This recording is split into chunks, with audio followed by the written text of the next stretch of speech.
Hi, Mugdha. Good morning, and thank you so much for jumping onto I'm Possible and Smart. On that note, Mugdha, why don't you tell all of us a little about yourself in your own words? Hey, thank you so much, Manisha, for doing this. And obviously, it takes the message, a larger message across about how life changes for people when somebody dear to them is diagnosed either with a disorder or a disease, and how then your life starts to exist before that eventuality and after that eventuality, because most of us are connected with our kids. How our children become our biggest teachers, and how a lot of unlearning sort of happens when you become a mother, and especially mother to a differently abled child. So we typically then speak about our journey as before Madhav and after Madhav. So before Madhav, I was a broadcast journalist, somebody who started my career with the advent of news industry in the country. So we are the first generation news presenters and news reporters for India. 2000 was when 24 hours news channels came into India, and that was the time we were the fresh graduates out of journalism who went straight to TV. So there was a huge advantage of being at the right place at the right time. We got brilliantly mentored, trained. This was the time for 15 years where I absolutely enjoyed news as it was and not how it is now. So 2000 to 2013 was a great stint. I learned a lot about television, about news, how to be a good journalist. And there was a lot of fame and recognition that came with it. And so it was a beautiful sort of a life which was very, very successful. I couldn't have complained at all. I come from a very supportive family, so they were always around, and they were very proud of me. As a young person who started working at 19, it was a fabulous stint. I met my husband around that time. He's a sports journalist. And together we made the picture perfect frame. So that was before Madhav. And I think when Madhav came, a lot of joy. It was a beautiful time because he came to our lives planned after 6 years. So we were ready for him. Madhav comes here. He's going to be hanging around. So don't mind him. After Madhav came in, life was even more beautiful because we were blessed with this beautiful little thing, and we were ready for him, and there was a lot of love. And I had no complaints about the early motherhood pangs that people go through because I was thoroughly enjoying him. At about 4.5, a lot of things started to change. Even though we didn't notice a lot of difference in Madhav, except for his late speech, because every other child around him had started to sort of talk by then fluently. And Madhav was very quiet, not very quiet, but he was a child on his own. So we thought, it's all right. He's a quarter child. It takes a while to talk because there were no other red flags, as we call it, in autism. And it was, I think, at 4.5 that, we got our first sort of diagnosis. He was going to an inclusive school, and they put it under sensory processing disorder, which is a right practice that uh, the experienced counselors suss out whether a parent is ready to hear what they're going to be told. And it's only then do they sort of ease you into a diagnosis. And I think that has been one of my gentle asks to all the professors, counselors, doctors, that you have to suss out if the parent is ready to hear what you're going to tell them, and how should your strategy be. When we got the diagnosis, we obviously, you are devastated. Right. We got the diagnosis of SPD, and then we got the diagnosis of autism spectrum disorder, which with experience you only say that either you are or you're not autistic. It cannot be you are half autistic, you're fully autistic, you are moderately, mildly autistic. You are autistic. That's your identity. So it was around that time that we went through a massive jolt. And it was as a lot of parents would describe it, it's like crashing of a dream, because you think that you're going to raise a child in a certain way. You dream of the typical, normal, and Absolutely. all of those words that are now out of our dictionary. Around this time, news industry was also going through a massive change. We, as a family, were also going through a lot of churning from the point of view that, my husband was getting another opportunity in Bangalore. And I was done with news because churning had started to happen where, you wanted news anchors to be aggressive, loud, take sides, and, so the entire news canvas was changing. And somehow I wasn't able to see myself doing that. And so, it was, I guess, the stars aligned from every place for us to sort of feel that, all right, this is what we wanted to do. So we moved to Bangalore with a fresh diagnosis, with me having quit my job of 15 years, industry, and my husband starting afresh and in a new city, which was going to be life changing. So I think that was a marquee year in our lives, 2014. Also because it is the Autism Awareness Month, and I think everybody listening to us need to understand how this disorder pans out. My daughter, for example, has a rare disorder which is very difficult to diagnose. How is it with autism? Is it equally difficult to diagnose where the child is on the spectrum? Super easy to diagnose, I think, if one is aware and if one is ready to accept. Because a lot of times, you, as a parent, you will definitely know that there is something that is not regular with my child. And that is something I absolutely believe in, that a parent knows their child well. And they will know when a disorder sort of manifests. For example, not responding to his name, or being lost in his own world, or not talking to people and not making eye contact. These are micro traits that start to manifest as young as 1.5. I always tell parents, young parents especially, that you need to go to a developmental pediatrician and not just a pediatrician. That's a different battle altogether. That the pediatric studies in our country talk about neuro disorders in children only in super specialization of neurology. So if you are a basic pediatrician, chances are you will never sort of explore these disabilities in academia. You will learn about them पर ऊपर से, लेकिन आप कभी भी आपको ये पढ़ाया ही नहीं जाता है. So it is very important for parents to go for regular checkups when the child is getting jabs. That's typically when you go to the doctor. Speak to the doctor that, is everything all right? Are developmental milestones being met? Because a lot of times that is your first sort of place where you get help. And it can be diagnosed as early as 1.5. And then there are people who are getting diagnosed at 60. Also in schools, etc., the teachers will notice.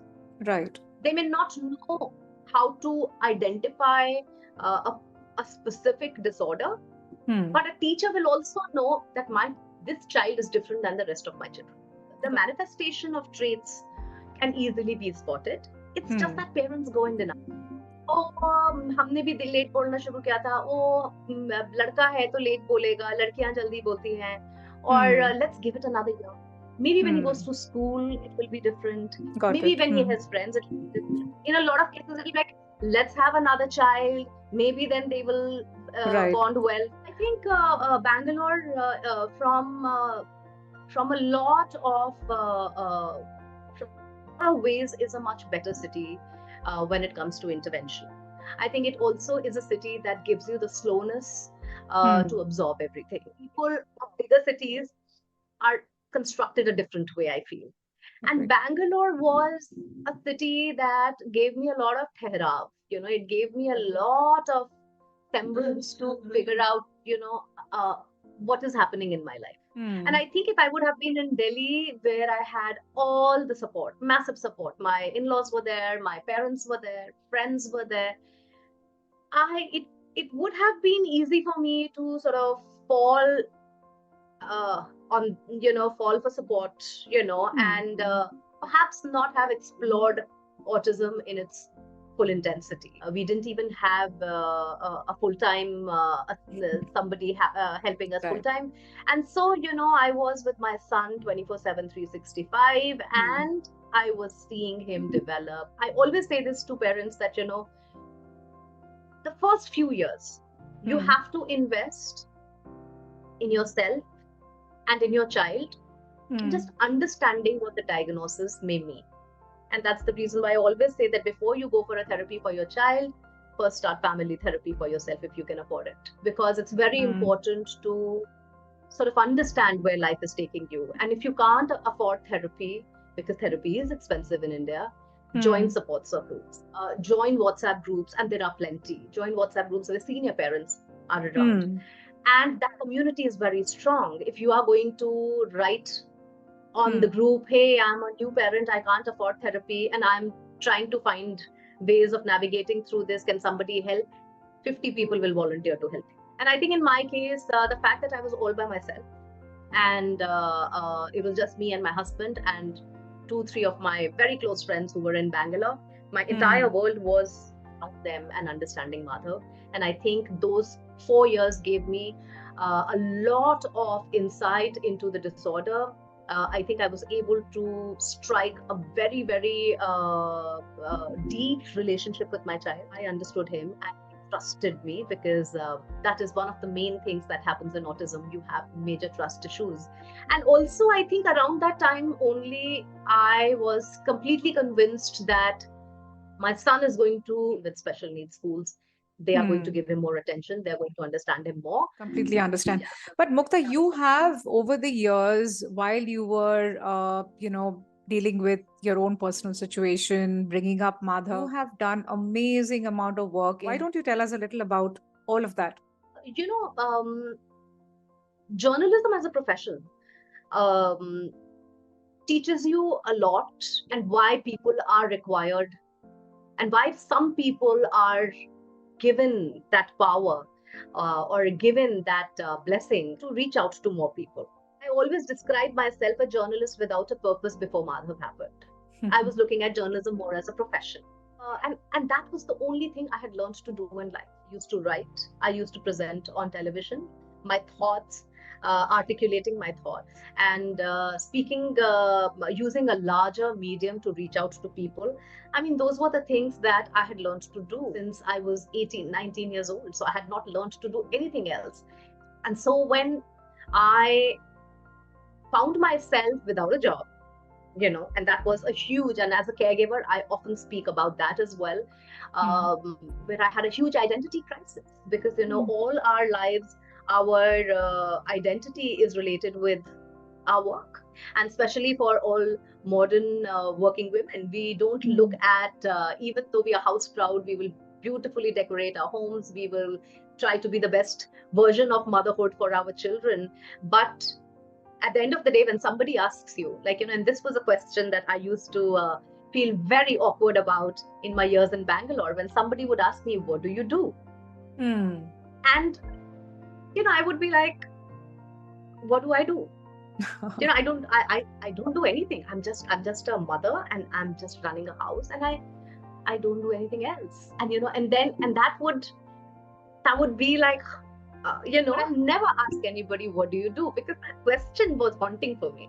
At that point in time, I was like, शायद हो सकता है कि मैं कभी काम नहीं कर पाऊँ. And that was also a churning of a very different kind, because, you've worked all your life, you've made your own money, now you're depending on your husband or family or, whatever. And it's a very uncomfortable situation for a woman caregiver. So it took me time to adjust to that new reality as well. I have learned to explore life beyond just my work. I felt this strong need to vent out. And I felt very strong need to tell people what's happening in my life, because, I wanted people to know, why am I suddenly off the radar? Why am I not working? Why not? So, initially it was triggered from that thought. Mukta, was there any feeling of vengeance? No anxiousness that why did life pick on Why you has this this happened to way? me? Not at all. Hmm. That's the other thing, that you go through that grief cycle, and every parent Hmm. in special needs or grief knows about that cycle. You have betrayal, you have Yeah. anger, you have vengeance, you have all of. But anger sort of didn't come to me. It's interesting you asked me that, because with Madhav, nothing changed. He was still Hmm. my child. And unlike a disease, Hmm. where the poor kid would have had to go through a hospital, get jabbed, you're seeing the child in pain, Right. you're going through a much larger trauma. Hmm. Here, my child A was safe. There was Hmm. no threat to his life. Hmm. He was just different. Hmm. Also because this was my first child. I hadn't known parenting any other way, and so I struggled to find my own identity, Got it. not his. I think my need to reach out to the rest of the world came for a variety of reasons. One, I wanted the world to know what I was going through, and why suddenly I was off the radar. Secondly, I was trying to look for a collective humanity, perhaps, where I could find more people with the same predicament as mine, living the same life as us. And the third was, I think, the fact that I was missing being a journalist. I was missing talking to the world, writing. These three things, when they came together, and one of the things that led to the first round of writing was venting. Because a lot of times you feel that if you write and take it out, it's also for the first time you are acknowledging some of those feelings. Thing that I just wrote on the first day, I got some 7,000-8,000 people to respond. Where did you write these notes, Mukta? I think it is still available on the net. It's called Raising a Nonconformist. It's Ah. on WordPress. Hmm. And that's how I started. That was also the announcement, that, hey, we are happy, we are good, we are absolutely fine. This is the diagnosis. We are now raising a differently able child. We don't need sympathy. And we are now on a different journey. And I think that was the first time it was just established that I have now come out of the closet also. And life really becomes easy once you are completely out with your truth. If you are trying to hide the diagnosis, if you want it's a lot of pressure on the child, it's a lot of pressure on the family. You don't step out, don't And want to be for seen with what? the child. And for what? Yeah. But unfortunately, Monisha, I still feel there are so many parents. I'm 80% of parents in India they still haven't come to terms with it. We are a minuscule 20 or 10% parents who are like, all right, okay, my child has a disorder. That doesn't define everything about his life. And it's a different life, and we are going to make the most of it. But I'm also speaking from a place of privilege, and I think privilege is a very important word in my dictionary of special needs. So I understand why it is easier for me to be a certain way and not for somebody else who perhaps had a child with a lot of dreams, that child will basically be instrumental in changing the fate of the family. And then I use the word saddled, which is rather sad, but people feel saddled with say 2 children who are on the spectrum, and they say that हमने तो सोचा था कि हम इसे पढ़ाएंगे लिखाएंगे और ये instrumental होगा हमारी lives change करने में. A lot of people have those dreams about their children. Right. And so I understand where they are coming from. When I talk about privilege, I think privilege also gives you both the anonymity and both the confidence to come out in the open. Anonymity from the point of view कि ठीक है मेरा बच्चा कुछ भी नहीं करेगा, मैं उसको दुनिया से छुपा के रख सकती हूँ, and he'll be taken care of. Coming from privilege, the other is that all right, I just want to enjoy my child. And it's okay if he doesn't. I'm going to give him the best life he deserves. That has been my learning when it has come to why people choose to speak about things and why people choose not to speak about things. And it is very typical for invisible disability. So your reason, Mukta, was to come out in the open, and one is obviously to accept it in a wholehearted manner, that this is the kind of life it is going to be. This is my child, and I don't care about what Yeah. anybody else thinks.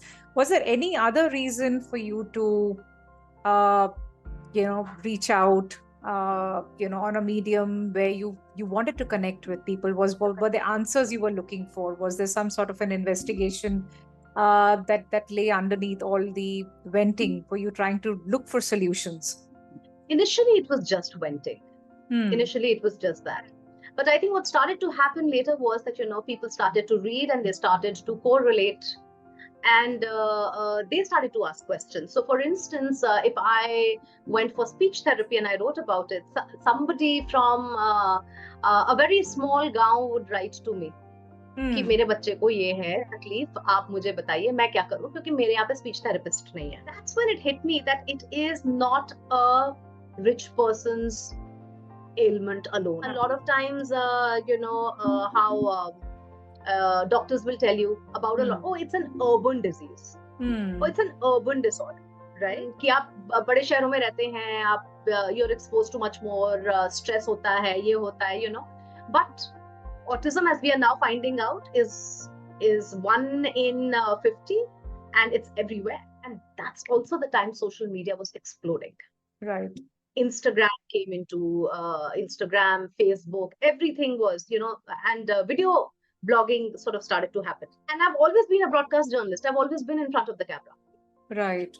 And Hindi was my language. And so I felt that, all right, there are a lot of people who just wanted to understand what is happening. Because suddenly, when I came out with my story, there were a lot of parents, there were a lot of friends who started sending their friends to me, saying that, okay, we've just found out that we have a friend and they might need help.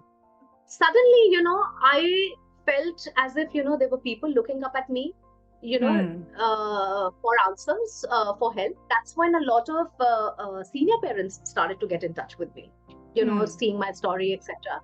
And they said that, okay, life's going to be better. Ye nikal jayega time, Then the need from just venting became about finding support from similar community. So you can tell a person, oh, Madhav had a meltdown. So they'll be like, oh, acha, is he all right? Are things okay? And you tell that to a special needs parents who knows what a meltdown is, and they will immediately feel in their body what it means for a parent to feel what must have happened. Their empathy is of a different kind. And so I was looking for that community that understood me. So it was about community. It was about reaching and helping out people who weren't as privileged as me and had these questions and were writing to me. And I didn't choose this for myself because, those questions were coming and I felt a need to answer. If I may add, and this is because I've noticed the space, right? Maybe from a different perspective, but very few parents talk about awareness. How many people out there, parents of children with autism, are actually being the voice of that child? You are being one. If you ask me, I haven't found another Mukta who is out there talking about various facets of this disorder, being present in a child the way that you do. And this is a very, very parently approach, right? Not a medical sounding narrative, not a vlog where you talk only about medical terminologies. वो तो बहुत सारा मिल जाता है. But how many people are talking or trying to be the voice or being an advocate of that concern, of that particular disorder, of that, and raising awareness? Because everybody is busy trying to keep it, within the four walls of the house, worried about the social stigma. Now, this is my basic understanding. One of the things that drew my attention towards you was, here is a lady who has had a full-fledged career, and now, on the other hand, there is a parallel path that she's chosen where she is advocating voraciously about autism. I think I was brutally honest. I was brutally honest in not painting a rosy picture. I wanted people to know the good, bad, and the ugly. I'm surrounded by very strong moms who speak about autism in their children. But two things happen. either they will talk only about the awareness that कि autism ये होता है, लेकिन मुझे अपने बच्चे के बारे में नहीं बात करनी है, ठीक है? A lot of people say कि ये उसकी privacy है and he deserves the privacy. So there is a lot of people who say that we don't want to compromise on the privacy of the child. But I always say that if he has to be a self-advocate, and he will need to be a self-advocate, he will need to open up about what is happening in his life and what his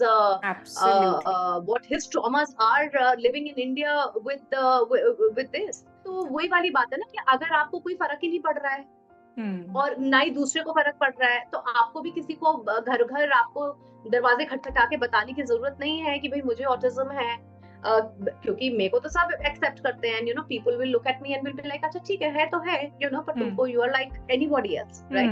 it's not the case. My child will have to be a self-advocate all his life. No, I agree with you on that. Absolutely. And I'll be very happy if tomorrow he comes and tells me, because then I know that, okay, my child has the agency to think about it.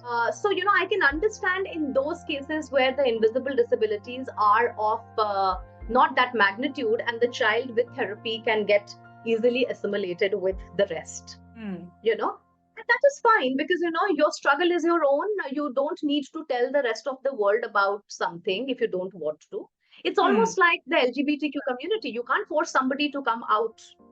Absolutely. By saying कि अच्छा ठीक है हम आपको support देंगे, but you have to come out. You just have to create the world which is accepting of them. But it's a different case altogether. In our community, there is no world that has been created to accept children like mine. So you need to be self-advocates, and that is the reason why when I speak about my experience, I am absolutely honest with it. I show my face, I show my child's face, कि अगर मुझे उसके ही साथ advocacy करनी है, यही तो मेरी life है. Why do I need to hide it? A lot of people choose their children's privacy. They also choose their own privacy कि हम अपनी community के लोगों से बात कर लेंगे, लेकिन we don't want the rest of the world to. I get what you're saying, Mugdha. Completely get it, because I come from the same space, and I keep telling. So I am this cross-border person, right? I never live in a silo of a rare disease affected parent, and I have been reaching out to people having children with all kinds of disorders, diseases, etc. Because somewhere I believe at the end of the day, Mugdha, that the society needs to broaden their mindset, right, at the end of it. And somewhere we all need to acknowledge, as much as we are craving for inclusion, right, out there, even amongst us, there needs to be a degree of inclusion where I'm able to, I'm able to absorb what you're saying and you're able to absorb what I'm saying, right? And this is purely lacking in the affected community as well. And somewhere I feel that whatever be the medical condition, right, whatever be the medical condition of the child who is born in this country, the system of education, the system of healthcare insurance, the system of accessibility, so these are basic drawbacks that are affecting everyone. You're saying it in a different way because that the lack of it is affecting or will be affecting mother's future. I'm talking about it in the same breath because I know all of this is going to and ultimately after us, we keep wondering who after us for all our children, right? But if it is these individuals themselves who will have to be advocating for their own needs, it should not just die with our voice and with our actions. So sprouting from here, Mugdha, when we're talking about the lack of resources available, these are the basic rights, right, as an individual of a country. What is it that you find lacking the most for your son, given the background that he has? What do you feel is lacking for him? Do you feel that it's a system of education which is not rising to meet his needs? Is it the healthcare or the insurance requirements that are not rising up to meet the needs of children with autism? What are the lacks that you have figured out so far? The number one is just the bare acknowledgement of the fact that autism exists. And the fact that it is an epidemic. And that there are more and more kids who are getting diagnosed with autism, because neurodiversity is such a huge umbrella, right? And on one side is severe autism, and on the other side is perhaps someone like an Elon Musk, or like a Steve Jobs. So, you have the full spectrum of manifestation of traits, and all the traits are very different. So, you have non-verbal people, you have semi-verbal people, you have verbal people, you have people who can't stop talking. So, a lot of times it so happens that the mental agencies are very different from this side of the spectrum to that side of the spectrum. Because of this, the definition of neurodiversity has gotten very mixed up. And the understanding of neurodiversity has also gotten very mixed up. So what is happening is that the ones who are on this side, who are very happily talking about neurodiversity as just a different way of being, I do my life differently, and that is all right, and I'm going to celebrate that. Yeah. Their neurodiversity is very different from my neurodiversity. My neurodiversity comes with challenges. My neurodiversity comes with physical challenges as well, right? And there, at the end of the spectrum, with severity, that neurodiversity comes with medical challenges. Now, what is happening is that the world over, suddenly there is a movement. We are going to celebrate neurodiversity. We are going to embrace neurodiversity. We are going to say to the world, to hoots, कि हम तो ऐसे हैं and we love being like this. So what does the सरकार do? जैसे कि तुम तो साला सेलिब्रेट कर रहे हो, तो तुम्हें हेल्प की क्यों जरूरत है? Absolutely. You are you are embracing neurodiversity. It's just a difference of brain functioning. You will do and learn things differently. So, ठीक है, neurodiversity, ठीक है, celebrate करो. उसमें क्या हो रहा है? जिन लोगों को मदद की जरूरत है, वो पिस रहे हैं. कि आपको सरकार को लग रहा है कि यार फिर आपकी न्यूरोडाइवर्सिटी से तो पहले बहुत सारी चीजें हैं हमारे यहाँ फिक्स करने के लिए, हम पहले उसको फिक्स करेंगे, हम पहले फिजिकल डिसेबिलिटी को फिक्स करेंगे, उसके बाद we will come to invisible disability or the disability that you are talking about, right? So there is a data deficit in the country. Absolutely. People have no idea how many autistics are there in the country. When there is a data deficit, you are saying, the teachers I'm meeting, the counselors I'm meeting, the professionals I'm meeting, they are saying we come across at least 2 to 3, 4 cases on an average every other day. Where are these cases coming from? And if these cases are coming from, which that means that the number of people with invisible disability in the country is much higher than what the data which was collected some 20 years ago is telling you. So there is no sense. So when there is no census, there is no data. When there is no data, there is no urgency to make policies for these people. Stemming from that comes the curriculum crisis. NIOS is not meant for my child. My child has a different agency. He needs to learn independent skills. He needs to learn functional academics. And NIOS Pratham exams, that are the only exams of certification left for my child in this country, are teaching him hardcore science. My child doesn't need to know how the native man lived and how he used stones to make fire. He needs to learn that कि आग से जल सकते हैं और उससे दूर कैसे रहना है. Life skills, more functional. So number one, there is a huge curriculum crisis. Now, because of that curriculum crisis, you are pushing your children to doing only vocational things when they could be capable of doing other stuff. मतलब आप वही सोचते हैं ना कि अच्छा down syndrome है तो अच्छा ठीक है, फिर तो ये बेकरी में काम करेगा, ये तो बहुत अच्छा शेफ ही बनेगा. Stereotypical ideas then start to come. कि अच्छा इसको तो ये है तो ये वाले बच्चे तो यही करते. But what is to be understood is that a curriculum crisis की वजह से पेरेंट्स जो हैं वो बच्चों को स्पेशल नीड्स स्कूल्स में भेज रहे हैं क्योंकि मेन स्ट्रीम स्कूल्स में वो अवेलेबिलिटी नहीं है. और चूंकि आपके पास में you don't have the numbers, you're not being able to put things together. The government is saying that all right, okay, is there a Kendriya Vidyalaya for special needs? No. Is there a government initiative which says that we as a government are running schools for special needs children? No. There is a disability bill in which in 2016 they introduced autism.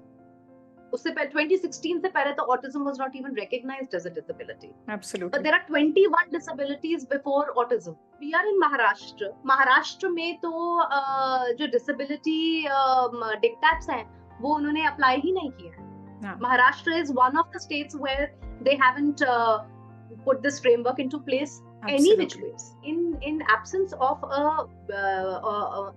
recognition and acknowledgement and the data deficit, even if you go to a corporate, Monisha, and you will say have a disability quota, वो किसको pick करेंगे? वो सबसे कम disability वाले को pick करेंगे, वो physical disability वाले को पिक करेंगे, visible, yes, that's what I was going to say, pick करेंगे. तो हमारा बच्चा जो है वो तो जो उसका रिजर्वेशन अभी अगर है उसमें भी वो नहीं आएगा ना. Because under disability quota, you are also fighting with so many other disabilities. Absolutely. So glad to hear this from you, Mugdha, which is, you know, what I keep barking about with people, that even in the world of people with disabilities, that there is a range, there is a humongous crowd here, right? And some sense everybody's in the same bracket, everybody. So for us, for to the government, we are all people with disabilities, and our needs are not understood purely because the differences in our disabilities are not understood. You know, there is no mechanism of understanding that itself. And उसके बाद आता है awareness, उसके बाद आता है policy creation, उसके बाद आता है implementation, उसके बाद आता है everything else, right? Sustainability, etc., etc., etc. So it is, I think, you know, one of the, I think, basic asks from anybody that anybody like you or me would have is that, you know, listen to the voices. There are many of us and there are many differences amongst us, right? So is there some method by which we can be cataloged, you know, people with disabilities, can we be cataloged? Can there be some data against, you know, prevailing you know, minorities here? Because otherwise even the tribal minorities are getting the dues. Even they get the dues in our country, right? Whereas we don't have anything. I think this is the first time that I heard about political will for people with disabilities from Urban Ali, right? Otherwise, nobody was talking. And they were that, and it's purely because of lack of unified voice. So acknowledgement, understanding that not every disability is alike, data deficit for policy making and for helping, curriculum crisis, and then of course this whole red tape around disability certification. That is another level of I swear, I would say torture. We were told, oh, you are lucky. And what is lucky? 4 months going to Nair Hospital, which is an extremely populated government hospital of Bombay, and 14 sittings to get the disability certification. Now, you think disability certification आ गया है, बच्चा exam दे पाएगा.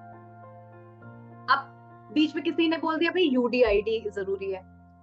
UDID doesn't give you, UDID gives you an identity, but UDID में ये नहीं लिखा होगा कि आपको आपके बच्चे को रीडर राइटर चाहिए, आपके बच्चे को ग्रेस मार्क्स मिलेंगे, आपका बच्चा कैलकुलेटर इस्तेमाल कर सकता है. So that only a disability certification is doing. So a lot of parents are now going to UDID and getting a basic certification which says that, you know, the child is disabled. But when he goes to give exams, they are like, but you know, your disability certificate does not mention that you need a reader or a writer. Somewhere in the midst of this whole chaos, Mugdha, nothing is happening. That's what is evident, right? When nothing concrete is happening. But ultimately, when it comes to the work that is being done, it is by a handful lot of, you know, individuals in their spaces who are today either taking to entrepreneurship or to, you know, some sort of advocacy to bring about awareness, etc. And this is my next question, Mugdha. What is your focus? And I know that I'm not going to ask you this question, do you feel inclusion is required in the society? The answer is a blatant yes. But for you, what is your area of focus? And I'm sure there is something that you have been thinking about, you've been working, you know, with all these years. So what has been your specific area of focus or areas of focus? You know, one of the things I have learned raising a child with autism is that if you yourself accept autism and the diagnosis, you can actually help your child in many ways without seeking the support of anyone. You make yourself strong, basically, and you start to recognize what your child is going to be good at, and you're going to support your child in doing and finding out his way. And so now it has come down to how can I make more parents self-reliant. I know I can't change the system, and it'll take a lot of time to change the system. So while I continue raising my voice by putting videos about what is bothering me or what needs to change in the system, and so I am trying to make a caregiver self-reliant. We are saying that आप special needs schools में भेजो, therapy घर पे आप कैसे कर सकते हो. So my only aim is that when a diagnosis happens, to support a parent, find a life that they can afford for themselves and their child, and given their circumstances, what best can they do for their family. Whatever we are doing, whatever, maybe we'll see the results of it in 10-15 years. But for now, what do? हम 10-15 साल का इंतजार थोड़ी करेंगे. तुमको practical जो मैं guidance दे सकती हूँ, मैं वो कर सकती हूँ. So I'm like, even if I'm able to help one family, I'm fine with it. Definitely, there's a solution that one has to work with, inside the house, and then there are solutions outside the house, right? Outside the house, while the cloud clears up, this is the best thing that one can do. One of the, I think, best ways, Mugdha, I can end this amazing chat with you that I'm having. I know this topic is so deep that we can go on and on, but at least you're not sitting there and waiting for those 10-15 years, right? What is your ask from those listening to you? What do you think you would want listeners to kind of do for you or do for this cause, if I may put it this way, before we end this podcast? The only thing I want people to realize is that there are people different than you, and they exist around you, and please don't go with an affinity bias. Embrace more people, because you're going to meet more people who will be different than you.